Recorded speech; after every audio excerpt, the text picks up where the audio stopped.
12 جنوری، وقت صبح کے 7:02 بجے 7:02 بجے 7 بجے چرچ کے ہال میں دیواروں میں لگی کندیلوں کی زرد سی روشنی ایک پراسرار اور پرسوز سا تاثر پیش کرتی تھی۔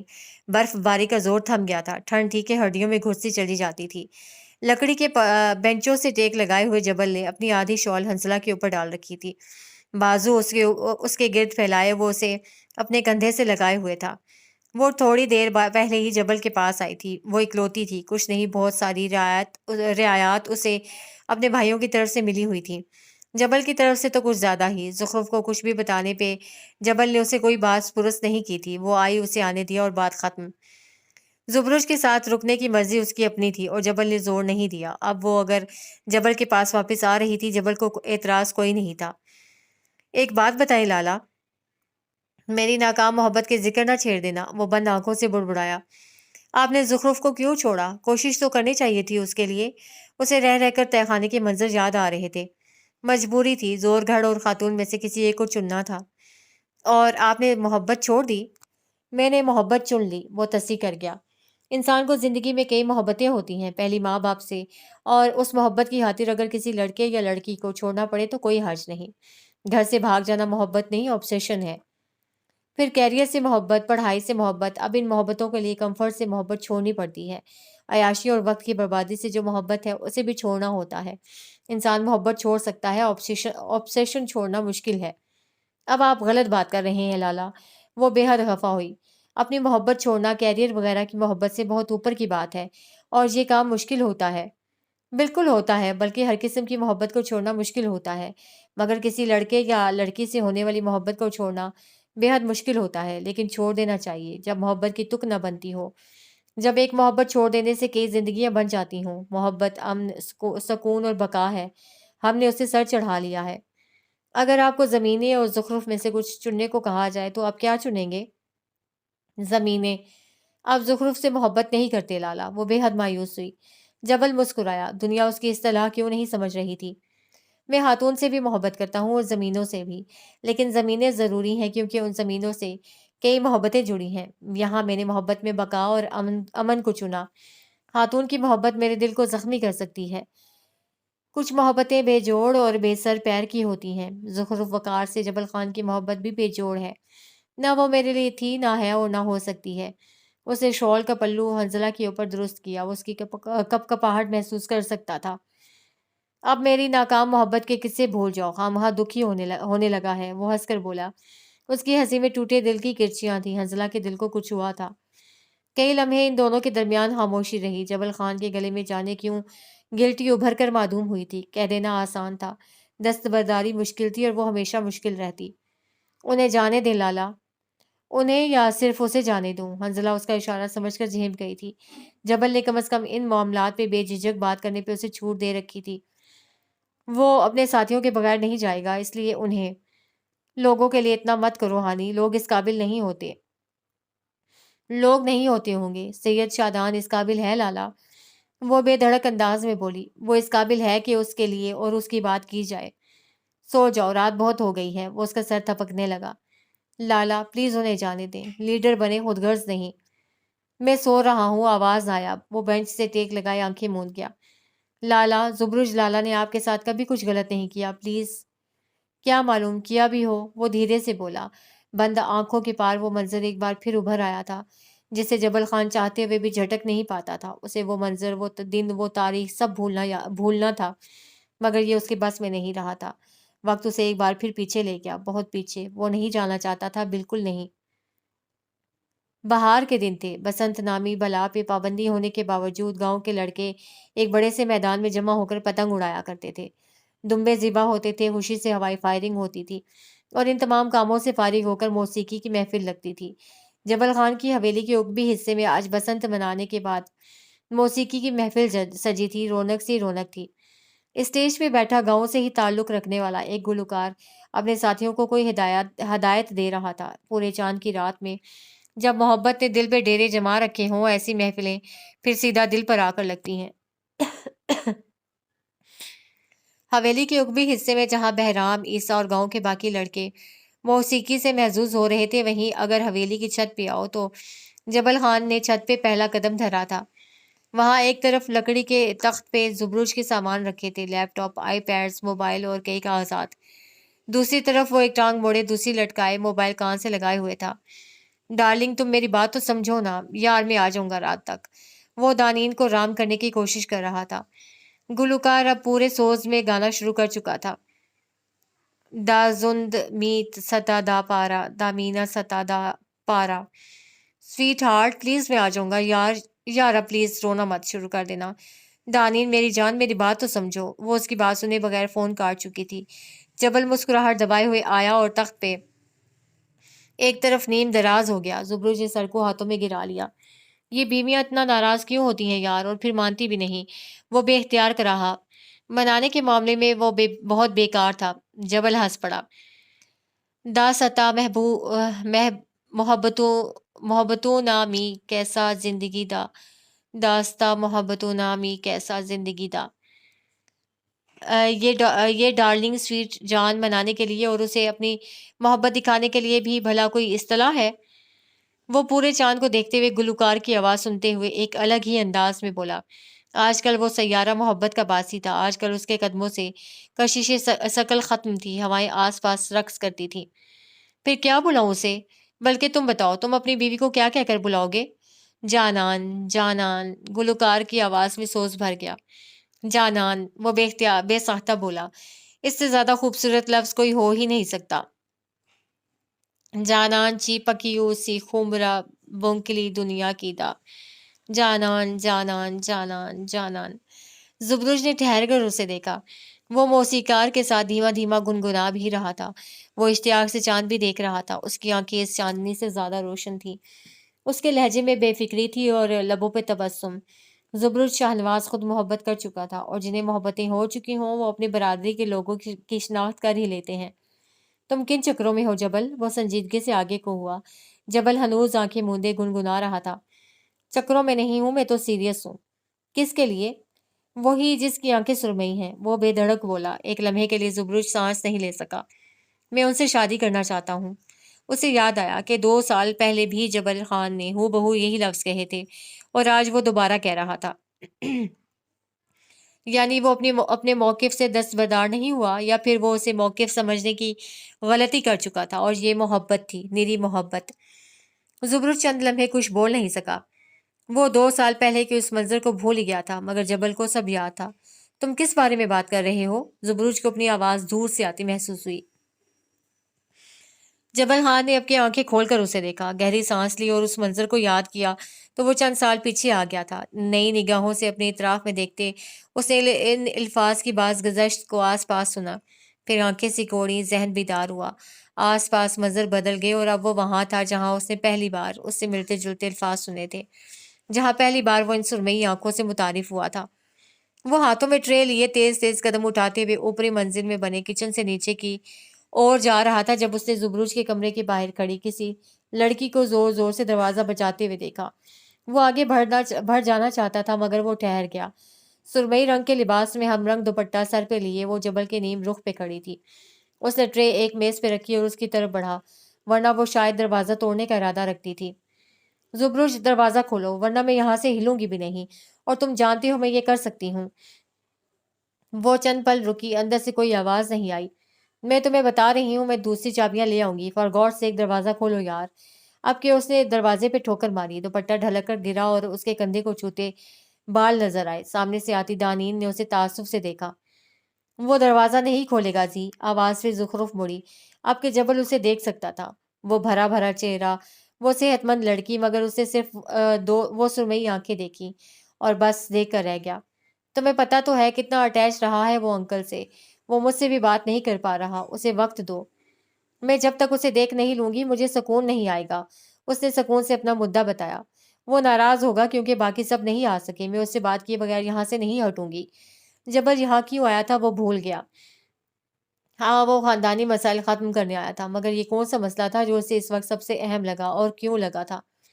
ٹھیک ہے، پھر کوشش کرتی رہو۔ دانین کندھے اچھاتی ہوئی وہاں سے چلی گئی۔ جبل خاموشی سے دوسرے کمرے میں گیا اور وہاں سے چابیوں کا ایک گچھا لے کر آیا۔ زخرف ابھی دروازہ بجا رہی تھی، اسے آواز دے رہی تھی جب جبل نے اسے پکارا۔ خاتون! وہ مڑی۔ جبل نے چابیوں کا گچھا سامنے کیا، جس کے پار اسے وہ آدمی نظر نہیں آیا۔ شاید وہ اسے دیکھنا بھی نہیں چاہتی تھی، مگر وہ آدمی وہ اتنے قریب سے ان آنکھوں کو دیکھ کر ایک الگ کیفیت کا شکار ہوا۔ یہ ٹرائی کریں، دروازہ نہیں کھلے گا۔ شکریہ۔ اسے چابیاں ایک ایک کر کے تالے میں گھسانی شروع کی۔ تم کیا لگتے ہو زبرج کے؟ وہ اس کی طرف پشت کیے کھڑی تھی۔ جبل اس کے ہاتھوں کی جدوجہد دیکھ رہا تھا۔ تالا مختلف ڈیزائن کا تھا، وہ چابی مختلف لگا رہی تھی۔ میرا کزن ہے وہ۔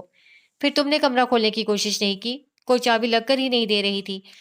ضرورت ہی نہیں پڑی، میں جب بھی جاتا وہ میرے لیے دروازہ کھول دیتا۔ کیا کمال کا اعتماد تھا۔ زخرف نے مڑ کر دیکھا، مگر وہ اس کے ہاتھ سے چابی لیتے ہوئے آگے آیا۔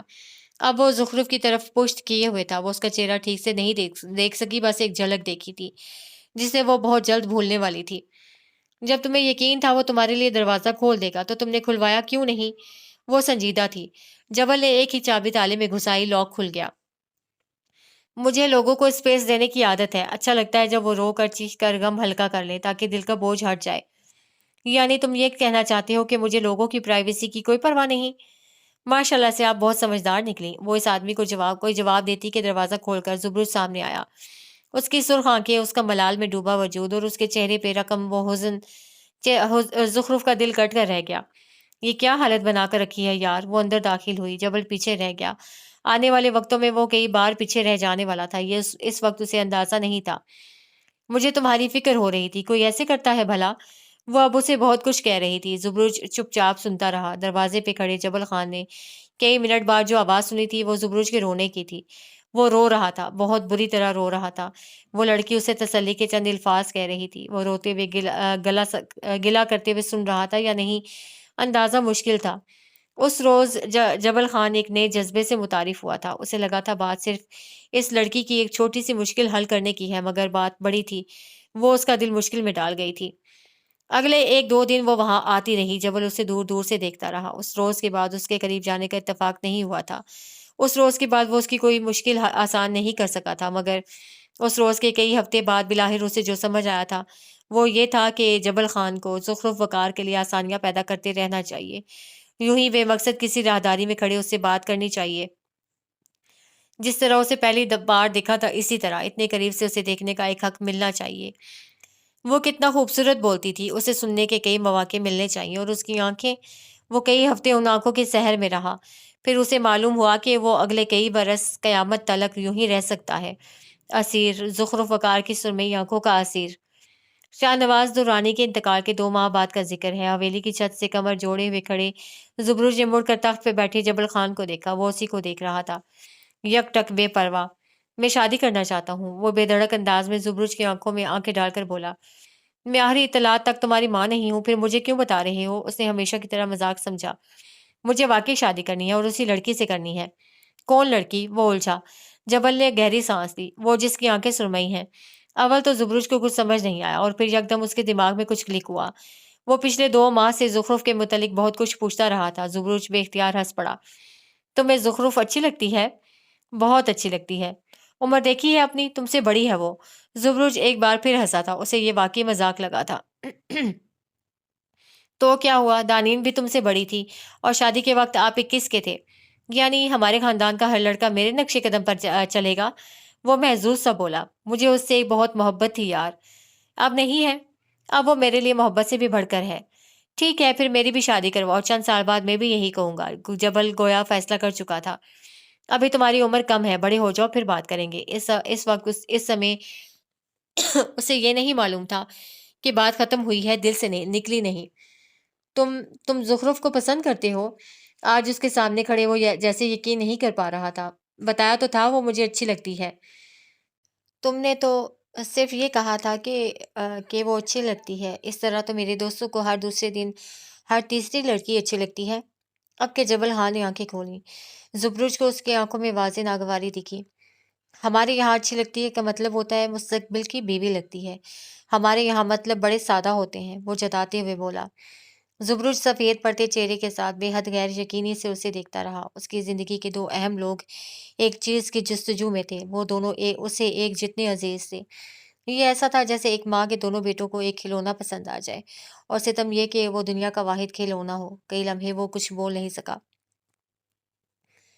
جبل، یہ ممکن نہیں ہے۔ بالآخر کھلونے کی ملکیت کا فیصلہ ہو گیا تھا۔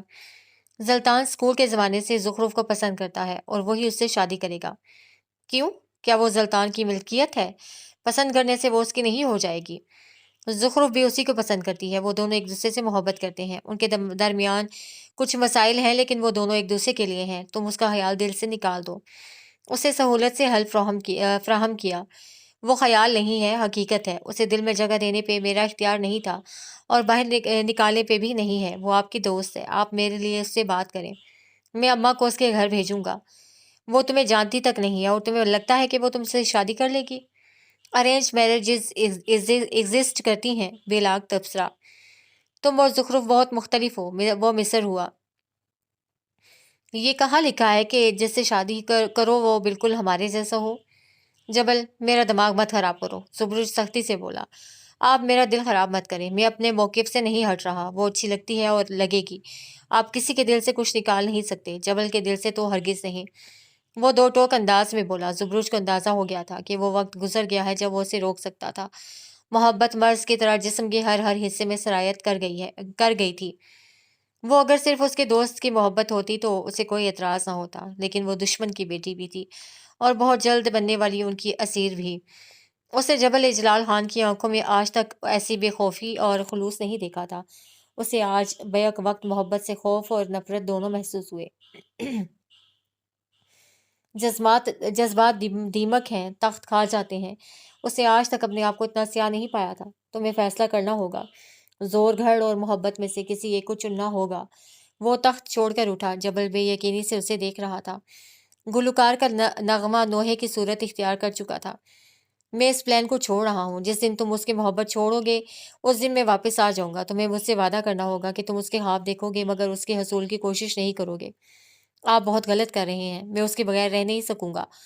میں تمہاری واپسی کا انتظار کروں گا۔ آپ یہ سب زلطان کے لیے کر رہے ہیں۔ آپ کے لیے بس وہ اہم ہے۔ جبل کا دل کچھ بھی نہیں۔ اس کی آنکھوں میں رنج تھا۔ اس کی آرزو ترک کر دو تو میرے پاس واپس آ جانا۔ میں اسے نہیں چھوڑ سکتا، آپ جانتے ہیں۔ زبرج کہہ کر رکا نہیں تھا۔ جبل خان بے بسی بھری اذیت سے اسے وہاں سے جاتے ہوئے دیکھتا رہا۔ اگلے 3 ماہ وہ بڑی ڈھٹائی سے محبت پہ اڑا رہا۔ پھر رفتہ رفتہ حالات، واقعات نے کچھ یوں پلٹا کھایا کہ زور گھڑ کے سادہ سے لڑکے کو دل مارنا پڑا۔ گھریلو مجبوریاں، عوام کے مسائل، ان سب میں دل کہیں پیچھے رہ گیا۔ کئی بار محبتیں حالات کی نظر ہو جاتی ہیں۔ جبل خان کی محبت کو بھی گھر کے حالات اور خاندانی مسائل نگل گئے۔ وہ گھر کا بڑا بیٹا محبت کو بہت چھوٹا کر کے کسی کونے میں ڈال گیا۔ 3 ماہ بعد محبت کو تھپک کر سلایا گیا، آرزوؤں پر مٹی ڈالی گئی، دل کو تعویلیں، لالچ اور دلاسے دیے گئے۔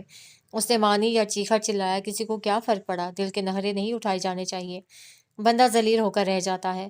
یہ بات جبل خان نے سیکھ لی تھی۔ زور گھڑ کے بڑھتے ہوئے مسائل اسے ایک بار پھر زبرج شاہ نواز کے پاس لے آئے تھے۔ اس بار وہ بہت کچھ پیچھے چھوڑ آیا تھا۔ آنکھیں چمک کھو چکی تھیں، دل دنیاوی ہو چکا تھا۔ تخت نے جبل خان کی قربانی کو بڑے ہی کروفر کے ساتھ قبول کر لیا تھا۔ حال میں وہ یوں ہی آنکھیں بند کیے ہوئے تھا، حنظلہ ملال سے اسے دیکھتی رہی۔ بند آنکھوں کے پار جبل خان کی آنکھوں میں جلن تھی، سینے میں چبھن۔ اس کے اندر تبدیلی آ رہی تھی، مگر وہ قبول نہیں کرنا چاہتا تھا۔ 12 جنوری صبح 7:30 بجے۔ جس وقت جبل خان اپنی ناکام محبت کے قصے رو رہا تھا، اسی وقت نیم اندھیرے میں جلتی بجھتی ٹارچ کی روشنی میں زلطان صفدر گردن جھکا کر بیٹھا زبرج کی پنڈلی سے اوپر لگے زخم کو صاف کر رہا تھا۔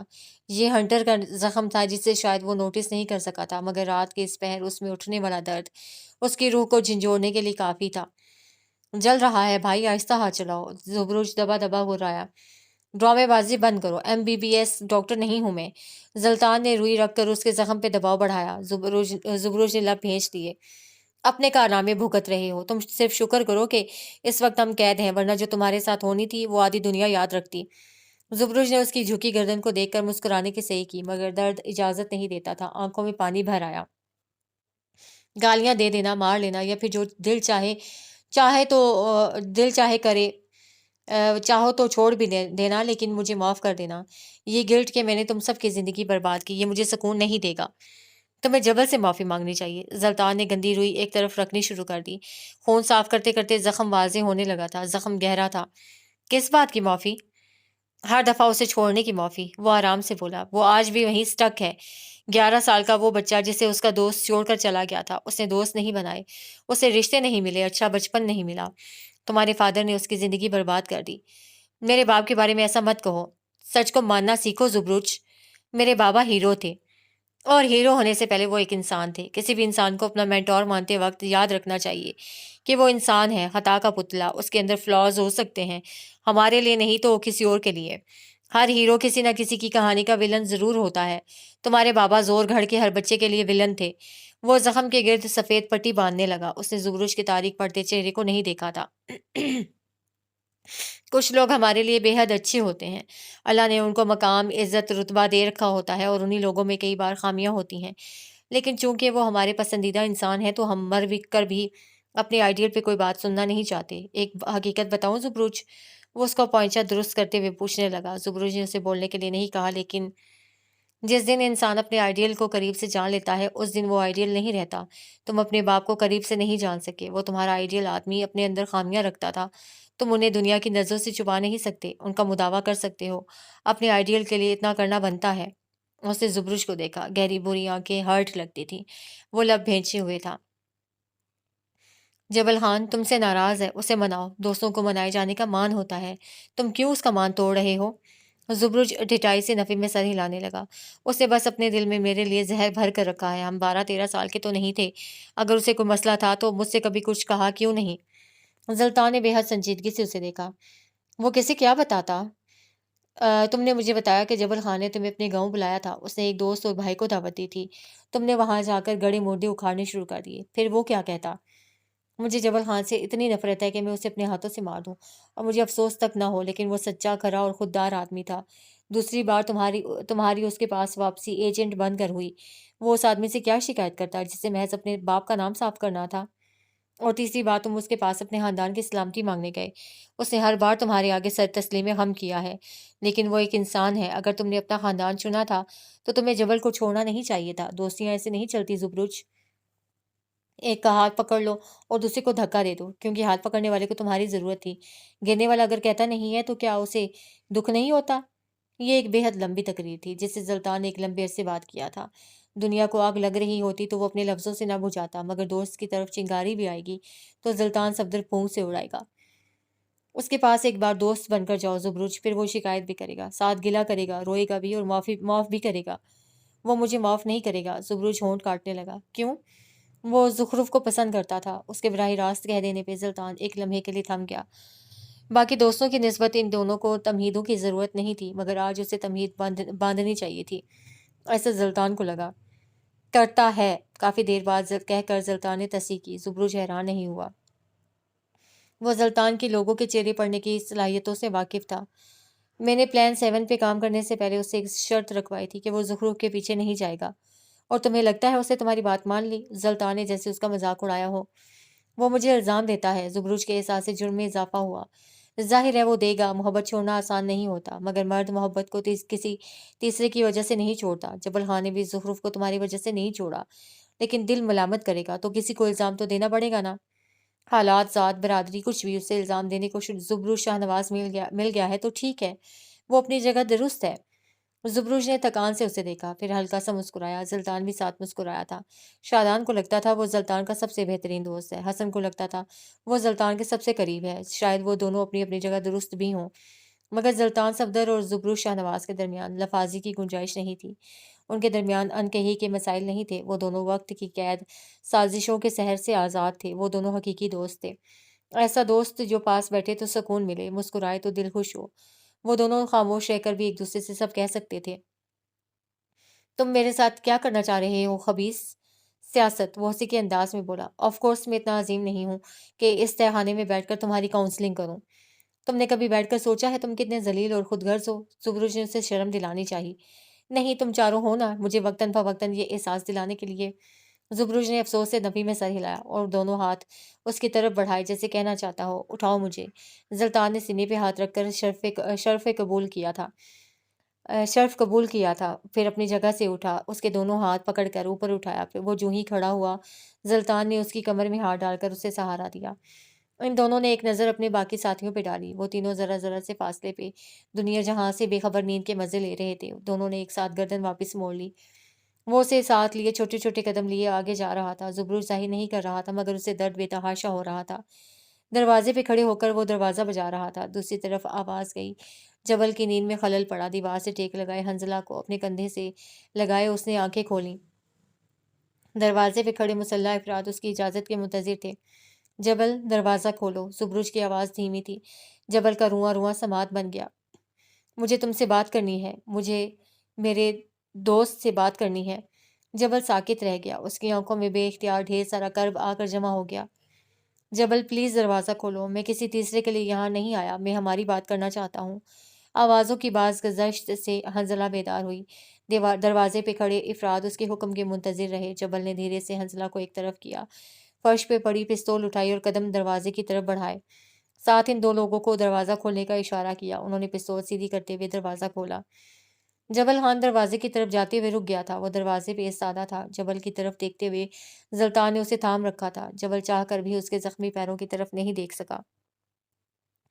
اسی پل زلطان نے اسے چھوڑا۔ جبل نے برق رفتاری سے آگے بڑھ کر اسے کندھوں سے تھام لیا، یہ خیال کہ وہ زمین بوس ہو جائے، یہ خیال بھی اپنے ذہن میں وہ لانا نہیں چاہتا تھا۔ مجھے تم سے بات نہیں کرنی زبروج، تم واپس جاؤ، وہ اسے سہارا دیے سختی سے بولا۔ زبروج نے زلطان کو جانے کا اشارہ کیا، ایک ہاتھ سے دروازہ کھینچ کر بند کیا، پھر جبل کو دیکھا۔ میں کھڑے نہیں رہ سکتا، مجھے بٹھاؤ، شاہ نواز درانی نے مجھے تمہارا ملازم نہیں رکھا، جبل ہنوز سختی سے کہہ رہا تھا۔ شاہ نواز کے بیٹے زبروج درانی نے تمہیں دوست تو رکھا ہے نا، وہ اسی کے انداز میں بولا۔ بٹھاؤ مجھے۔ جبل گہری سانس بھر کر رہ گیا، لب بھینچتے ہوئے وہ اسے لیے ہوئے آگے آگے چل رہا تھا۔ قندیلوں نے اپنی روشنی بڑھا لی، سردی اپنا زور کم کرنے لگی، چرچ کی قدیم دیواروں نے بے اختیار سکھ کا سانس لیا۔ 12 جنوری، وقت صبح 8 بجے۔ کیا میں تم سے معذرت کروں؟ چرچ کے ہال میں چھائی گہری خاموشی کو زبروج کی گھمبیر آواز نے توڑا تھا۔ وہ بینچ پہ بیٹھا تھا، جبل اس کے ساتھ بیٹھا تھا، خاموش سا۔ پھر اس نے اپنی پستول میز پہ رکھی اور اسے گھمانے لگا۔ تمہیں کیا برا لگا جبل؟ آج تک میرے رویے میں تمہیں سب سے زیادہ برا کیا لگا؟ جبل خان جواب دیے بغیر اپنی پستول کو بینچ پہ گھماتا رہا۔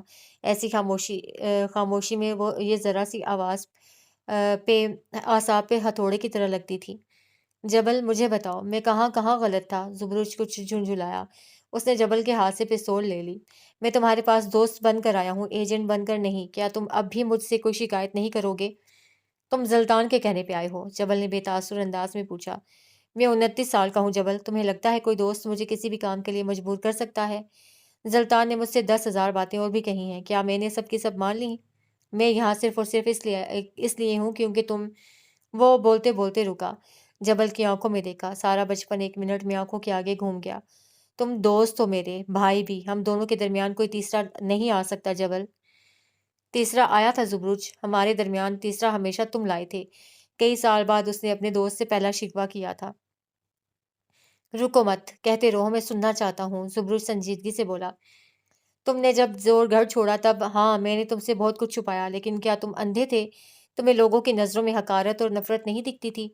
تمہیں نکالے جانے کا مطلب نہیں پتا تھا؟ صرف اس لیے تم اندھے بن گئے کیونکہ سامنے والا تمہارا باپ تھا، اور میں اس لیے چپ رہا کیونکہ تمہیں ان سے اندھا عشق اور اعتبار تھا۔ تم اس لیے چپ رہے کیونکہ تمہیں ہماری دوستی پہ اعتبار نہیں تھا، تمہیں لگا تم مجھے کچھ بتاؤ گے اور میں تمہارا یقین نہیں کروں گا۔ کہہ دو یہ جھوٹ ہے جبل۔ وہ جو شکایات کا پلندہ لیے بیٹھا تھا، اسے پہلی ہی بات میں اپنی باقی ساری شکایات بھولنے لگ گئیں۔ میں اس لیے ناراض نہیں تھا کہ تم نے مجھے بتایا کیوں نہیں، میں اس لیے ناراض تھا کہ تم مجھے دوست کیوں نہیں سمجھتے۔ ہمارے درمیان سے وہ کلاس کا فرق کبھی گیا ہی نہیں تھا۔ خیر، اس وقت ہم بچے تھے اور بچے گدھے ہوتے ہیں، ہم دونوں کی غلطی تھی، میری 70% اور تمہاری 30%، اس لیے آگے بڑھو اور میرے باقی قصور گنواؤ، وہ رسان سے کہہ رہا تھا۔ تم نے اسلام آباد میں دوست بنائے، پھر لندن چلے گئے، اگر تمہیں ایک بار بھی میرا خیال آتا تو تم یہ سب نہ کرتے، تمہیں دوست نہیں بنانے چاہیے تھے، تمہیں صرف میرا دوست رہنا چاہیے تھا۔ زبروج نے تعصب سے نفی میں سر ہلایا، وہ واقعی 11 سال کا بچہ لگ رہا تھا، وہ تو واقعی آگے نہیں بڑھ سکا۔ یعنی تم کہہ رہے ہو کہ میں ایک ایب نارمل انسان رہتا؟ میں نے تمہارے بعد دوست نہیں بنائے، کیا میں ایب نارمل ہوں؟ وہ ترکی بترکی بولا۔ بالکل ہو، وہ صفائی سے بولا۔ دوست زندگی کا حصہ ہوتے ہیں، پوری زندگی نہیں۔ یہ بات ہمیں قبول کرنی ہوگی۔ کئی بار کچھ دوست ہم سے دور چلے جاتے ہیں۔ کسی کو پڑھائی کے لیے جانا ہوتا ہے، کسی کو شادی کے لیے، کسی کی مجبوری اور کچھ قسمت لے جاتی ہے۔ انہیں ریپلیس کرتے رہنا چاہیے۔ جو چلا گیا وہ چلا گیا۔ ماں باپ جب اپنے بچوں کو کھو دیتے ہیں تو کیا وہ دوبارہ بچے پیدا نہیں کرتے؟ کیا وہ اپنے موجودہ بچوں کو چھوڑ دیتے ہیں یا پھر ان کا خیال رکھنا چھوڑ دیتے ہیں؟ زندگی میں کئی لاس ایسے ہوتے ہیں جو جینا سکھا دیتے ہیں۔ دوست چھوڑ جائیں، روٹ جائیں یا بچھڑ جائیں تو سوچنا چاہیے وجہ کیا تھی۔ اگر خامی ان میں تھی تو ان جیسے لوگوں سے دوبارہ ملنے سے اجتناب کرو، اور اگر تم میں تھی تو خامی دور کرو۔ جو رہ گئے ہیں وہ مال غنیمت اور انعام ہے، ان کا خیال کرنا چاہیے نا۔ اس نے جبل کے گرد بازو پھیلایا جسے وہ جھٹک چکا تھا۔ بیوی نہیں ہوں میں تمہاری، دور رہو۔ رہ جانے والوں میں ہم خود بھی ہوتے ہیں، اپنا خیال بھی رکھنا چاہیے۔ تم نے کیوں نہیں رکھا؟ اس نے بات وہیں سے شروع کی۔ تم اتنے سال بعد آ کر مجھے اس طرح الزام نہیں دے سکتے، یعنی میں جو کہوں وہ ردی۔ وہ بپھر گیا۔ زبروج نے کرا کر آنکھیں بند کی۔ تمہاری جگہ اگر کوئی اور ہوتا تو اسے اس وقت صحیح غلط نہ بتا رہا ہوتا۔ انرجی نہیں ہے یار مجھ میں۔ دونوں پیروں میں گولیاں لگی ہیں، پورا جسم زخمی ہے اور پلین ڈوب چکا ہے۔ اس وقت میں پوائنٹ زیرو پہ ہوں، پھر بھی یہاں بیٹھ کر تمہیں یہ سب سمجھا رہا ہوں کیونکہ تم دوست ہو میرے۔ وہ بولتے بولتے رکا، لمبا گہرا سانس لیا۔ دنیا نے دوستی کے بڑے غلط معیار بنا کر رکھے ہیں۔ ان معیاروں سے ذرا آگے نکل کر دیکھو تو دوستی سکون ہے۔ دوست کے پاس واپسی دل سے ہوتی ہے۔ اس کے پاس دکھ درد سنانے دل سے آیا جاتا ہے۔ گدھے ہیں وہ لوگ جو کہتے ہیں دوست سے کیسا پردہ، دوست سے کیسی باؤنڈری۔ غلط کہتے ہیں۔ کچھ چیزیں انسان دوست کو بھی نہیں بتاتا اور اس پہ ناراض نہیں ہونا چاہیے۔ کچھ حدود دوستوں کے ساتھ بھی ہوتی ہیں اور انہیں پار نہیں ہونا چاہیے۔ میں ایک پریکٹیکل آدمی ہوں، شروع سے تھا۔ اگر میں نے زبان سے یہ نہیں کہا کہ تم میرے لیے ضروری ہو تو عمل سے ہر بار کہا ہے۔ مجھے تمہارے عمل کی ضرورت نہیں تھی۔ سچ یہ ہے کہ تم نے مجھے چھوڑ کر ہر دفعہ اپنے خاندان کو فوقیت دی۔ تم اس وقت بھی انہیں یہاں سے جانے دے رہے تھے۔ تم نے میرے 4 سال کے پلان کو خاک کرتے ہوئے کچھ نہیں سوچا۔ تم ایک بار پھر مجھے چھوڑ کر ان کے ساتھ جا رہے تھے۔ وہ چیخ رہا تھا۔ ایک زہر جو اس کے اندر کئی سالوں سے بھرا تھا وہ نکل رہا تھا۔ میں ہر دفعہ انتظار کرتا رہا کہ تم کبھی میرے دوست بن کر آؤ۔ تم نہیں آئے۔ تم کبھی ایک گلٹی بیٹے کی صورت واپس آئے تھے تو کبھی اپنی وجہ سے تم میرے لیے کبھی نہیں آئے۔ تم میرے لیے کبھی نہیں رکتے اور پھر تم کہتے ہو میں تمہارا دوست ہوں۔ اس کا تنفس پھول گیا تھا، چہرہ سرخ اور گردن کی نسیں پھول گئی تھیں۔ آنکھیں انگارے کی مانند دہک رہی تھیں، ان میں ہلکی سی نمی بھی تھی۔ میرے باپ نے ایسے کئی زور گھر تباہ کیے ہیں، تمہیں لگتا ہے کہ زبرو شاہ نواز ایسا مسیحا ہے کہ وہ زور گھر کی خدمت کرنے نکلا ہے؟ ایک لمحے کو اس کی زبان کو لقوہ سا لگا ہو، جیسے جن لوگوں کو جتانے کی عادت نہ ہو ان سے اظہار بےحد مشکل ہوتا ہے۔ ہاں میں اپنے باپ کے لیے آیا تھا، لیکن زور گھر آیا کیونکہ یہ میرے دوست کا گاؤں تھا۔ میں تمہاری مشکلات کم کرنا چاہتا تھا۔ میں نے کہا نہیں، لیکن میں تمہارے ساتھ رہنا چاہتا تھا۔ مجھے لگا مجھے کہنے کی کوئی ضرورت نہیں ہے، لیکن میں اس حویلی کو اپنی حویلی سمجھتا تھا۔ بچپن کے سارے وعدے نبھانے میں آیا تھا جبل، لیکن اس کہنے اور نہ کہنے نے بڑی مشکلات پیدا کر دیں۔ اس نے جبل کو دیکھا اور اپنے دونوں ہاتھ اس کے سامنے جوڑے۔ مجھے معاف کر دو اور دوستوں پہ اعتبار کرنا سیکھو۔ میں ہر دفعہ کہہ نہیں پاؤں گا، لیکن یہ یقین رکھنا سیکھو کہ میں تمہارا دوست ہوں۔ سڑا ہوا آدمی، کم کہنے والا، لیکن تمہارے لیے ہمیشہ یہی ہوں۔ جبل نے دھیرے سے اس کے جڑے ہوئے ہاتھ جدا کیے۔ وہ یہ تو نہیں چاہتا تھا، ہرگز نہیں۔ کئی لمحے ان کے درمیان خاموشی رہی۔ دھندلا ماضی تھا جو چھٹ کر صاف ہو گیا تھا، مگر وہ ابھی یہ ماننے والا تو نہیں تھا۔ تم یہ سب اب کیوں کلیئر کر رہے ہو تاکہ میں انہیں جانے دوں؟ زبروج اب مسکرایا تھا۔ نہیں جبل، نہیں۔ چاہے تمہیں لگتا ہو چاہے کسی اور کو، لیکن تم میرے بغیر اور میں تمہارے بغیر صرف انسان ہے، ماسٹر مائنڈ نہیں۔ تمہیں لگا تھا میں تمہارے پلان کے ٹیڑھے نہ ہونے پہ شک بھی نہیں کروں گا۔ مجھے اندازہ تھا کہ تمہارا پلان ونڈرلینڈ لانے کے بعد کچھ اور ہو سکتا ہے، اس لیے میں نے اپنے خاندان کی حفاظت کی ذمہ داری لے لی تھی۔ جبل حیران نہیں ہوا، بس سنتا رہا۔ آج صبح ایک اسکیپر انہیں لینے آ جائے گا۔ یہاں آنے سے پہلے میں اسے پیغام بھیج کر آیا تھا۔ یعنی تم نے شروع سے ان کے معاملے میں مجھ پہ اعتبار نہیں کیا تھا؟ دوستوں کے معاملے میں کسی تیسرے پہ اعتبار نہیں کیا جاتا۔ میں اپنے معاملے میں تم پہ اعتبار کر سکتا ہوں، ان کے معاملے میں صرف خود پہ۔